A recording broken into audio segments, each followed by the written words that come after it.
보시면, 자, 1장 말문제 대비입니다, 여기. 예.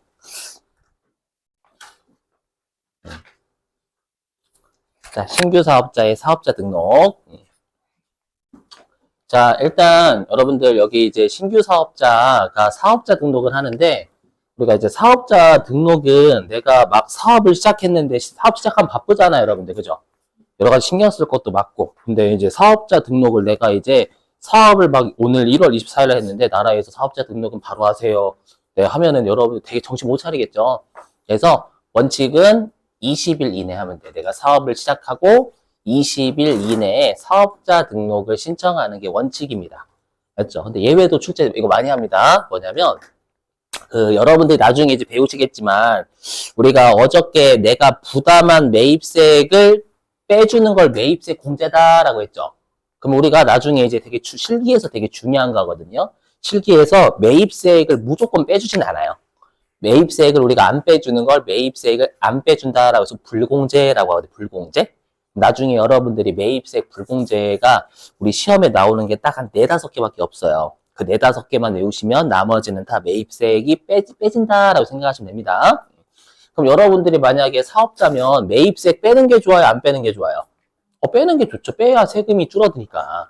맞죠? 그랬을 때 나중에 배우시겠지만 우리가 이제 세금 계산서에 반드시 적혀야 되는 게 사업자 등록번호가 적혀야 돼요. 그 사업자 등록번호는 부가가치세 관할세무서에서 사업자 등록번호를 끊어준단 말이에요. 아셨죠? 일단 부가가치세법상 사업자라고 가정. 끊어주는데 그럼 나는 사업자 등록증이 있어야 당초에 매입할 때 매입세 공제를 받을 수 있단 말이에요. 그럼 내 입장에서는 내가 음식점을 막 한다라고 하면 오븐이랑 뭐 식기세척기랑 이런 거 다 사야 되잖아요. 그렇죠? 사야 되는데 사업자 등록번호가 없으면 매입세 공제를 원칙적으로 안 해준단 말이에요. 물론 예외는 있지만 그 예외까지는 시험에 안 나오니까 무시하시고.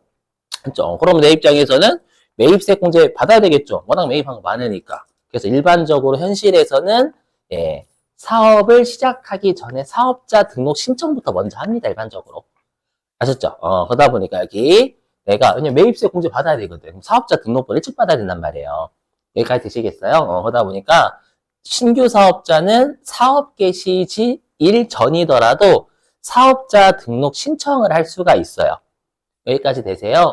그러면 시험에 어떻게 장난치냐면 이렇게 장난치겠죠? 사업 개시 일 전이면 신청할 수 없다. 할 수 있는 거예요. 그리고 우리가 어저께 원칙이 그거였잖아요. 우리가 원칙이 도중에 사업을 개시하면 사업 개시일부터 과세기간 종료일까지가 과세기간이었죠. 근데 만약에 내가 사업 개시 전에 사업자 등록을 신청하면 사업자 등록 신청일로부터 종료일까지가 과세기간이 되는 거예요. 이해되세요? 예를 들면 내가 1월 24일 날 사업을 시작했는데 사업자 등록 신청은 1월 10일 날 한 거예요. 그럼 1월 10일부터 6월 30일까지가 일기 과세기간이 된다라는 뜻이에요. 아셨죠? 자, 그리고 동그라미 3번은 당연한 건데요. 우리가 원래 부가가치세는 사업장이니까 내가 편의점 사장님이 내가 수원이고 집은 서울이에요. 그럼 내가 이제 어디에 사업자 등록 신청해야 되냐면 수원해야 돼요. 수원. 편의점은 수원에 있으니까. 맞죠? 근데 내가 그러면 서울 세무서장한테 사업자 등록 신청하면 효력이 있어요. 왜? 요즘 정보가 많이 발달됐잖아요, 여러분들. 맞죠? 그럼 우리 어떻게 하면 돼요? 서울 세무서장이 수원 세무서장한테 그거 여러분들 보내주면 되는 거예요. 맞죠? 보내주면 되니까, 우리 관할 세무서를 어겨도 효력이 있다. 만약에 여러분 이렇게 드립 쳐보세요. 관할 세무서를 어겼대. 그래서 효력이 없다라고 하면 사업자 등록 신청 안 받아주겠다는 거잖아요. 그럼 세무서가 이거죠. 내가 사업자 등록 신청하겠다라는 거 저 세금 부가가치세 낼게요 라고 신고하는 거잖아요. 세무서가 효력 없어. 닥쳐. 세금 내지 마. 내지 마. 이거 그쵸? 재미없어? 이렇게 외우시면 돼요. 내지 마라. 내지 마. 이거 웃기지. 재밌어? 괜찮아요? 뭐 개그 테스트하러 온 건 아니지. 자, 여기 아셨죠? 이렇게 외우시면 돼요. 자, 그리고 이제 사업자 등록의 정정. 그럼 정정은 새로 하는 거예요? 아니면은 내가 수정하는 거예요? 정정. 수정하는 거, 수정. 알죠? 그러니까 여기는 신규가 아니라 수정을 하는 거예요. 그 잘 구분해 주셔야 돼요. 뭐냐, 여기. 우리 시험에 출제되는 게 뭐냐면, 여기. 법인의 대표자가 변경되면 정정이고요. 개인의 대표자가 변경되면 폐업이니까 신규 사업자 등록해야 되거든요. 뭔 차이냐라는 거예요. 들어보실게요. 자, 편의점 사장님이 문을 닫았어요. 알죠? 그리고 거기에 음식점 사장님이 새로 들어오신 거예요.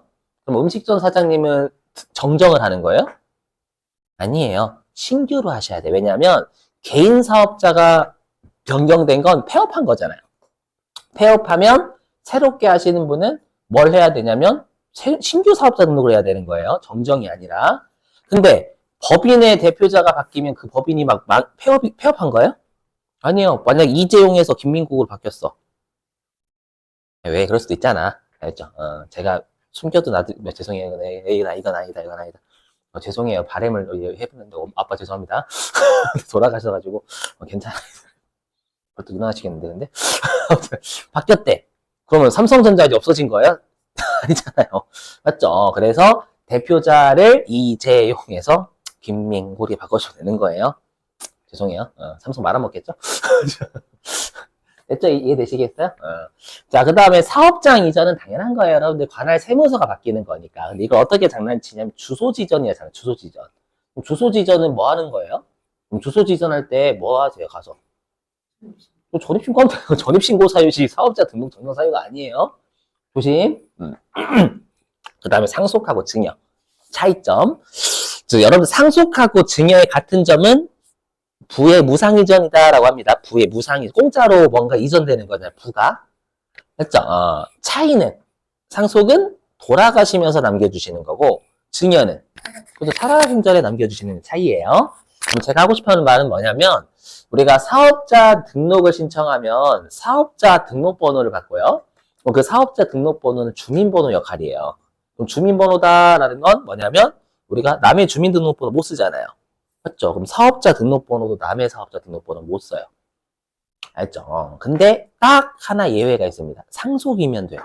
상속이면 만약에 부모님이 돌아가셨으면 내가 부모님 사업자 등록번호 그대로 승계할 수가 있어요. 예외적으로. 알죠? 그럼 만약에 상속이 되면 부모님이 돌아가시고 내가 그대로 이어받으면 되잖아요. 그러면 저희 부모님 걸요 제 걸로 할게요 라고 변경만 해주면 되는 거예요. 정정. 알죠? 근데 증여는 뭘까요? 부모님이 돌아가셨어요? 살아계세요? 살아계시면 부모님 거 못 쓰는 거예요. 돌아가셨을 때나 쓸 수 있는 거예요. 알죠? 그럼 그때는 신규 사업자 등록을 해야 돼요. 부모님이 이미 사업자 등록번호 있으니까. 알죠? 신규로 가가지고 저 사업자 등록번호 이렇게 할게요. 신규로 해야 된다는 거예요. 아셨죠? 그러니까 폐업 사유다라는 건 신규 등록해야 된다라는 거. 새 사람은. 아셨죠? 이거 좀 시험에 낚시 좀 하거든요. 알죠? 암기해 주시고. 좀만 참아봐요, 여러분들. 자, 그 다음에 이제 여기 2장입니다. 재화나 용역의 공급. 자, 보실게요, 여러분들. 자, 우리가 이제 재화의 공급인데, 재화는 당연히 재산적 가치가 있는 게 재화입니다요. 그죠? 그리고 재화는 물건, 그러니까 유채물이라고 유채 형태가 있는 거. 권리는 무채물이라고 합니다. 자, 그리고 공급인데요. 여러분 여기서 좀 주의하실 게 있어요. 뭐냐면 우리가 소득은 소득을 부과하는 세금이 아니라 부가가치세는요. 처분하거나 물건을 넘기면 과세 때려버려요. 이게 나중에 다른 동네에서 제가 설명할 게 있으니까 지금은 그냥 그런 게 있나 보다 하고 넘어가시면 돼요. 나중에 다른 동네에 설명 반드시 할게요. 여러분 잘 나오는 동네 있거든요. 여기서 잘 안 나옵니다. 자, 그랬을 때 가끔씩 시험에 이걸 출제해요.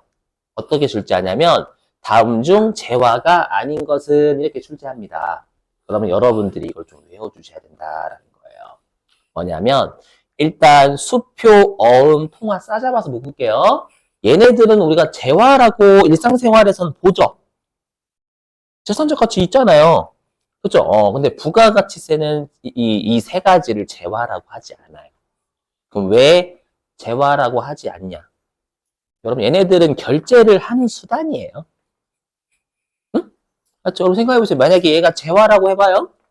여러분들이 만약에 거기 파리바게트에서 케이크 한 4만원짜리 사신 거예요. 그렇죠? 그리고 부가가치세까지 해서 44,000원을 현금으로 결제하시는 거예요. 그렇죠? 이거 이제 여러분들이 이제 편의점, 아니, 편의점이 아니라 파리바게트 아르바이트생 분한테 그러는 거예요. 제가 부가가치세를 배웠거든요. 그리고 이거 당황하겠죠? 네, 그게 무슨 소리예요? 닥치시고요. 전 당신한테 재화를 공급하고 있어요. 44,000원짜리. 부가가치세 4,400원 주세요. 라고 하면 편의점 알바생 어저께 했던 부가가치세를 줘요? 뺨을 줘요? 그죠? 뺨을 준다라는 거 이해되세요? 결제하는 수단이어서 그래요. 오케이. 그렇죠? 우리가 돈 주면 재화 공급이니까 받아야 되잖아. 상대방한테 그렇게 안 하잖아, 절대. 그렇죠? 그 다음에 채권하고 주식은 유가증권이라고 하죠, 여러분들. 유가증권은 세무사가 포기한 거예요. 너무 거래가 많아. 그렇죠? 거래가 많아서 재화는 맞는데 그냥 재화를 안 볼게. 그렇죠? 워낙 거래가 빈번하니까 포기.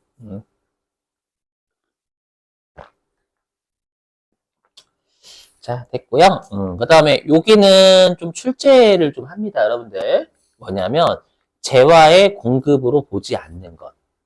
그럼 여러분들 이게 무슨 뜻일까요? 우리 재화의 공급이 과세한다라고 했잖아요. 그러면 재화의 공급으로 보지 않는다라는 건 과세하지 않겠다라는 뜻이에요. 그렇죠? 단순 암기해 주시면 돼요. 자, 1번 담보 제거. 우리 항상 회계든 세법이든 실질이 중요하다라고 했죠. 그럼 형식은 은행한테 담보로 넘어갔어요? 실질은 은행 거예요? 아니에요. 돈 안 갚기 전까지는 내 거야. 아직까지 실질적인 건.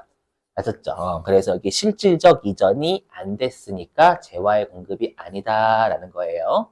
안 갚았을 때 재화의 공급이에요. 여러분 뭔 소리지? 그 공급? 이전 됐잖아. 자, 그 다음에 2번. 자, 이게 뭐냐면은요. 들어보세요. 자, 이게 뭐냐면 제가 여러분들한테 외식 사업을 넘기려고 해요. 통째로. 포괄적이네. 통째로. 아시죠? 통째로 한 2억에 넘기려고 해요. 장사가 잘 안 돼서. 여러분 사시겠대. 예를 들어가지고. 자, 그런데 만약에 이거를 재화의 공급으로 보게 되면 전 여러분들한테 외식 사업장 2억에 팔아요? 2억 2천만 원에 팔아요? 2억 2천에 팔아야죠. 그럼 여러분들은 사시려고 할까요? 2억보단 2억 2천만 원 더 꽤 빡세잖아요. 맞죠? 그러다 보니까 사업을 포괄적으로 팔면 사업을 포괄적으로 매입하는 사람이 세금 부담이 없어야 그나마 사겠다라는 거예요. 무슨 말인지 이해되세요? 그래서 사업의 포괄적 양도는 과세를 하지 않아야 2억 주고 살 수 있잖아요. 2억 2천만 원이 아니라. 이해되세요? 그래서 여기서 양수자라는 건 해당 사는 사람 외식 사업 같은 거 아셨죠? 근데 여러분 이거 예전에 어떻게 장난친 줄 아세요? 예전이라는 건 한 90몇 회 차가 최근 거예요. 제가 최근이라고 하면 2년 냅니다. 어떻게 장난쳤냐면 사업의 일부 양도. 그럼 과세입니다. 포괄적이 아니라 일부에서 들린 거예요. 이따구로 냅니다. 세법 이래서 짜증나요, 정말로. 그렇죠? 그냥 양도만 외워주세요. 포괄적 외워주세요. 포괄적 일부가 아니야. 통째로. 자, 그 다음에 조세의 물납. 물납. 여러분들 물납은 뭐냐면 혹시 상속세 여러분 뉴스 같은 거 보셨어요? 그 이재용 회장인가 그쪽 상속세 12조 나왔다고. 나도 그렇게 내가 한번 내보고 싶다. 20조, 12조. 12조 근데 어떻게 내 돈을 원래 우리 세금은 돈으로 내거든요. 근데 돈으로 냈을까요? 주식으로 냈을까요? 주식으로 주식 팔아서 냈어요. 그러니까 우리가 건물이나 부동산 같은 말이잖아. 부동산이나 주식 같은 걸로 상속세나 증여세 같은 큰 세금들 있죠. 걔네들은 내는 걸 물납이다라고 해요. 그렇죠. 그냥 여러분들은 그냥 이유 무시하시고 그냥 세금의 물납은 네 이렇게 생각하시면 돼요. 뭐냐면 분명히 내가 물건으로 납부했으니까 인도를 한 거예요. 그렇죠. 근데 우리 어저께 국가도 납세의무자라고 했죠. 왜 납세의무자냐면 세금을 포착해서 세금 때리려고. 근데 이거는 세금을 내는 거니까 이미 세금 포착 다 했고 세금 내게 시키는 거잖아요. 이해되세요? 그렇기 때문에 거래 내역 파악이 이미 끝났으니까 세금보다 안 시키겠다라는 거 당연히. 세금보다 안 시켜. 왜냐면 지금 이미 세금 내고 있거든. 뭐 또 세금을 또 내게 해. 이렇게 생각해 주면 돼요. 그냥. 자, 그 다음에 동그라미 4번은 이렇게만 생각해 주면 됩니다. 뭐냐면 우리가 경매하고 공매 있죠. 경매는 뭔지 아실 거고, 공매는 공공기관이 경매를 하는 걸 공매라고 합니다. 알죠? 그러면 우리가 일반적인 경매는 경매로 물건 인도하는 사람이 부가가치세를 납부할 여건이 돼야 안 돼요? 안 된다고요? 되지, 일반적인 경매는. 그죠? 근데 여기에서의 경매는 법률이 들어가요. 즉, 선택이라는 거예요? 강제라는 거예요? 강제요, 강제. 예를 들어 볼게요. 뭐냐면, 제가 여러분들한테 돈 빌렸는데, 돈 안 갚은 거예요. 그죠? 근데 여러분들이 제 건물에 담보를 잡으신 거야. 그죠? 그래서 여러분들이 이제 은행에다가, 여러분 법원에다 경매 신청을 한 경매 신청. 알죠? 그게 민사집행법이라 하거든요. 민사집행법에 따른 경매를 신청하신 거예요. 아셨죠?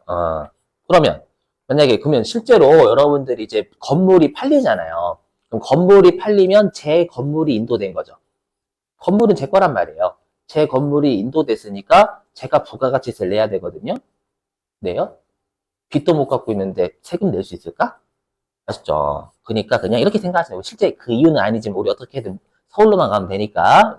그래서 일반적인 경매는 재화의 공급이지만 법에 따른 경매 공매는 인도하는 자가 부가가치세를 납부할 여건이 안 돼요. 이 정도만 생각하시면 되겠죠. 실제 이유는 아닙니다만. 알죠? 넘어가겠습니다, 여러분들. 잘 외워주시고. 자, 여기는 별표긴 한데, 이건 나중에 우리 실기할 때 하겠습니다. 지금은 못해요. 지금은 어떤 개념이 안 잡히면 못하는 동네이기 때문에, 요건 나중에 실기하면서 다시 돌아오겠습니다. 꽤 어려워요. 근데 되게 중요한 동네거든요. 자, 넘어가고요. 쭉 넘어가서요. 쭉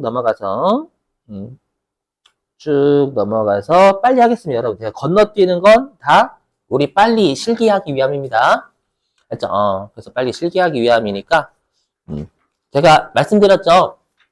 여기에다가는 제가 진도대로 넣긴 했어요. PPT 보시는 분들은 진도대로 넣긴 했는데 예, 이론 어떻게 보셨죠? 이론 쭉 하면 사람이 이제 세법 이론 쭉 하면 어떻게 되는지 어제 괜찮았어요? 괜찮았어? 일반적으로 세법 이론 하다 보면 30분 정도 되면 노화가 진행이 되는데 많이 진짜 노화가 진행. 여기 다크서클 보인다? 그 흰자가 이렇게 눈동자가 계란적인 흰자가 여기 보여요. 진짜로 여러분들. 여기 괜찮은가 보네요. 그래서 제가 걱정하는 게 뭐냐면 일하시고 오셨잖아요. 그죠? 일단 졸려? 근데 세법이 있어. 장난 아니야? 근데 거기에 추우니까 히터도 빵빵 틀어. 환장하죠 이거. 장난 아니야. 잠을 막. 그래서 어떻게 이렇게 했는데 괜찮으신가 봐. 그래도 안 괜찮을 거예요. 알죠? 알죠? 왜냐하면 우리 실기가 100점이 더 높기 때문에 가성비를 따지려면 실기 많이 해야 되잖아요, 여러분들. 그죠? 자, 보실게요. 바로 여기로 넘어갑니다. 자, 이제 영세율과 면세인데요. 여기는 버릴 게 없어요.